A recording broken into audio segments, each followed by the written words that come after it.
அன்பர்கள் அனைவருக்கும் வணக்கம். இன்று சந்திர பகவான் தன்னுடைய சொந்த நட்சத்திரமாகிய ரோஹிணி நட்சத்திரத்திலே சுயசாரம் பெற்றிருக்க,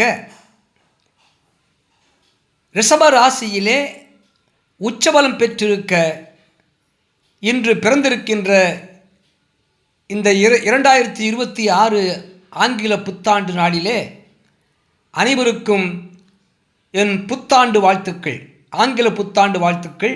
வாழ்க வளமுடன். இன்று ஒரு ஜோதிட தகவல். கடகம் லக்னத்திலே பிறந்தவ ஜாதகத்திலே அந்த கடகம் லக்னத்திற்கு 5ஆம் இடம் விருச்சிகம். அந்த விருச்சிகத்திற்கு அதிபதி செவ்வாய் பகவான். அந்த செவ்வாய் பகவான் அந்த கடகம் லக்னத்திற்கு 7ஆம் இடத்திலே மகரத்திலே இருந்தால் அந்த ஜாதகருக்கு சிறப்பான இந்த பிறவியே ஒரு வரமாகும். சிறப்பான திருமண வாழ்க்கை அமையும், சந்தோஷமான குடும்ப வாழ்க்கை அமையும், மற்றும் அவர் தன்னுடைய வாழ்க்கை துணையினுடைய தொழிலிலே உதவி புரிபவராக இருப்பார் என்று ஜோதிட சாஸ்திரம் சொல்கின்றது. அறிவீர்களாக. நன்றி, வணக்கம், வாழ்க வளமுடன்.